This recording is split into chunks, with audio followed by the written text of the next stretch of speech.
Hey guys, my name is Danny Dumas, and this is the Earn Your Title podcast. And as we approach the Thanksgiving season, we also approach the giving season. Black Friday is just around the corner. And giving gifts is awesome. I enjoy giving gifts, but I wanted to give you 3 things that you could give to your kids that aren't monetary. They're not something you can go to the store to get. And the first one is, and I think this is very important, is that I want you to give them some of your past. And not just your past that's curated to make everything seem good. I want you to give them your past failures. I know as parents, we don't always want to paint the picture that we did bad things when we were younger. And I don't mean bad, but just like we were, I don't know, we just got in trouble and we just did things that our parents probably weren't happy about. And I do think this is age dependent, but I was having I took my kids to a haunted house, and they had some of their friends with them, and they were asking me questions because I grew up with their parents and my friends' parents. And, they would say, Dad, did you ever do this or that? And I realized I probably hadn't spent a whole lot of time telling them about the negative experiences in my life. I think we warn our kids a lot, like, don't do this, stop doing this. And we probably have a very good reason. It was because I saw someone do this, but we won't always share that. I had friends when I was, and this is one of the stories I told, that when I was 14, they all started smoking, all of them. And it was, thankfully I didn't get involved. I was actually it was very easy for me not to. I really had no desire whatsoever to smoke. I just didn't. But I explained to them what happened. Then they said, well, didn't their parents know? I'm like, I don't know how they didn't know, because they smelled. And we went in and I got to talk to them, like, is smoking a big thing right now? They're like, no, but vaping is. Vaping's a big deal. And we got to talk about it. And, my kids are in their, teenage years, 15, 16, and it was a good conversation. And I think they get to see me as maybe just a little bit more human and less as parent or adult. And so I was able to do that. I talked to them about some, interesting, dating as a teenager and what that meant, and the different, what we, where we went and the kinds of things we did and the kinds of trouble we got into. And I just thought that was a very, very good thing to share my failures. I talked about school. I did really well in parts of school. I think I was good in science. I was okay in math, but like for spelling, I literally would be in tears the night before a spelling test because I couldn't do it. Like I would not register to me. I don't know why we spell things the way we do. I still don't know. I am so thankful for spell check. It's the only reason I write professional looking emails whatsoever, is because spell check fixes it for me. And I was able to share that with my kids when they're struggling. Hey, it's okay. Like, this was me. Look, I am a functioning adult. I have a job. I have responsibility. I make okay money. I do things, and I don't need to know how to spell. And it's okay because my kids struggle with that. So share your failures. Share your failures in, and like making judgment calls. I had an experience at work where I saw police brutality, and it was like, looking back, I didn't register it as that, and I didn't say anything. I had a moral failure where I saw something that was not appropriate, and out of just, I don't even know why I wouldn't report it, I didn't.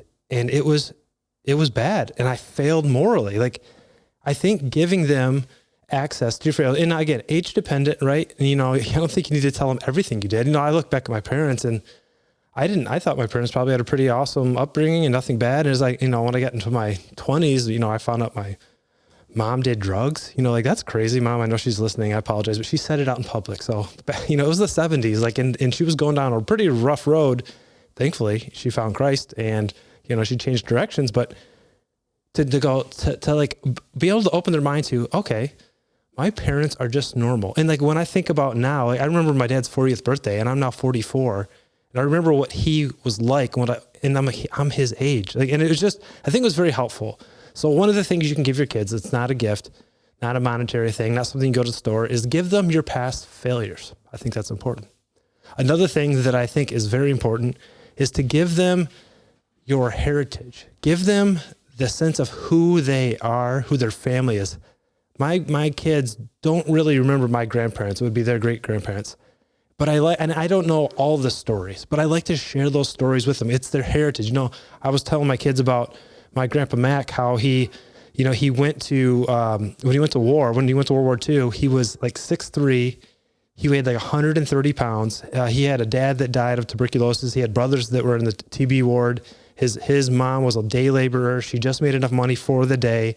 And he went to Paris, or he went to France on the Queen Mary, which was the sister ship of the Titanic, with 15,000 people, and how he left at 130 pounds. And 2 years later, when he came back, he was like 175. And his mom's like, "Oh my word, you've never been this big. How do you go to war and gain weight?" And he's like, "It's the first time in my life I've ever had 3 meals a day," because he was a depression baby. Share that with them. Share those past history, the things that they overcame, because that's who they are.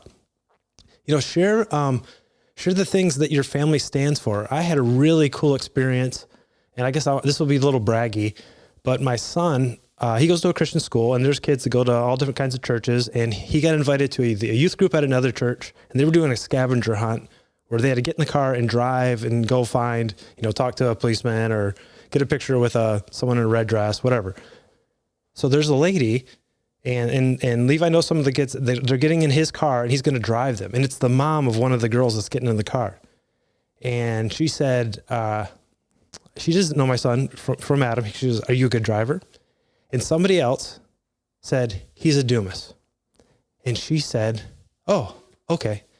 Man, like that made me, in my family, I feel like I was very proud of that something about my name, and it's not just me, my parents and my sisters, we've all contributed, hopefully, to being good people, honest people. And the fact that my son could kind of take that and go, "Oh, I'm a Dumas." And because of that, I have a heritage of doing this, and this is the day-to-day stuff. This is not really something you can just sit down and share with them. You have to live this. To me, I'm going to do the right thing. And that might be something as simple as you're going out to the grocery store and you realize, I didn't pay for the 12 pack of Coke that's at the bottom of the cart.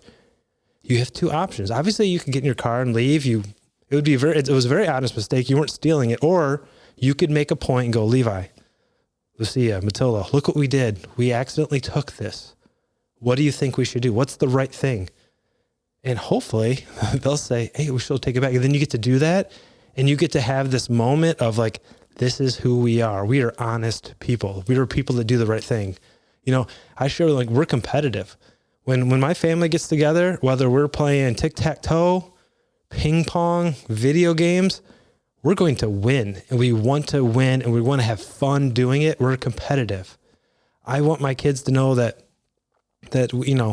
we do hard things and all these things. Share those things with your kid and actually point it out when you're doing something that as a family is important. Like, we eat together. We're not, if we're all home together, we're not separating. We're not sitting on the couch eating. We're going to go sit at the table, and this is what we do. And you just can't, I think doing it's helpful, but actually saying, this is what we do. This is who we are. This is our heritage. Share your heritage. Share the heritage of your family. Tell the stories of when you were going through a hard time. We had a house fire, and we tell them, like, we had a rental house and we almost got kicked out of a hotel because all the kids were too bad. Like, share these stories. Your kids want to know. They want to have something grounding them to say, like, this is who I am. I'm a Dumas, or I'm a Smith, or a Johnson, or whatever your last name is. Give them that possession that they are somebody and that family means something. That is so important. And the last thing I think you can do, I call it brainwashing, because that's what it is. You speak life into your kids. Every night before we go to bed, every night at home, we read a book. We Lucia brushes her teeth. She goes to the bathroom, and we lay down, and I read a book. And I put my arm around her, and we shut the lights off. She says her prayers, and she doesn't want me to do that. Every night, she thinks I'm going to forget. I say, I'll wait sometimes till she's almost asleep and go, "Lucia." She goes, "What?" I'm going, "You're going to do great things." She goes, "Oh, I thought you were going to forget. Why didn't you forget?" Because she's annoyed because I say it every single night. You're going to do amazing things. You're going to do great things. And then I teach them how to do it. We had a routine when we go to school. I'll ask them, "How do you do great things?" And there's a list that they say out loud. And I know they think it's cheesy. I know they think it's annoying, but I think it's so important. The list is: be comfortable being uncomfortable. Be a giver. Put God first. Don't be afraid to fail. And they can just repeat these. And I can say to someone like, how do you be wealthy? Give away 10% of your wealth, save 10% of your wealth, tell your money where to go. You could ask my kids today, how do you do great things? And how do you live a wealthy life? And they're going to spit that out. I'm brainwashing it. It's a message over and over and over. And I'm constantly, at least I'm trying to, constantly tell them they can do anything. Now, I know they can't. My kids are probably never going to go be professional athletes. They're probably never going to, I don't know, name something that they probably can't actually do. But you know what? That's not my job to tell them what they can or can't do. I'm going to encourage them to try as hard as they can. Don't be afraid to fail. And that if they try hard enough, they can accomplish the thing that they want to. The world will knock them down. The world will push them down and reality will set in and they'll go, okay, this is probably not going to work out for me. But that's not my job. If they say, I really want to be an NBA basketball player, even though they're only going to be, 5'10", let's go. Let's go to practice. Let's go to work. Let's start working out. It can't hurt, right? Unless, maybe it could if they're very delusional and not actually going to practice. They just want to be it. But help them. Tell them anything is possible and then help them do those impossible things. And I think if you can build that up into your kid's life, it's the best gift they'll ever have. That idea that, my parents aren't perfect, that my name means something and that I'm creating a legacy and that is part of who I am. And maybe where you came from, maybe you're not proud of your legacy. Maybe, the way your family was is bad. What's awesome with you as a husband and a father is you can change that. You can tell them the kind of family you want to be. You can tell them the family you're going to be. And if you need help doing that, I want to help you. You want to get some accountability so that maybe you haven't been honest your whole life. Maybe you've had a temper and it gets away from you. If you need help with that, please reach out to me. My email is danny@dannydumas.com. And I want to help. I want to help men become better husbands, fathers, and leaders. That is the mission. That is the goal of this podcast. I appreciate you listening to this. As I always end it, my name is Danny Dumas, and this is the Earn Your Title podcast, and I will talk to you later. Bye.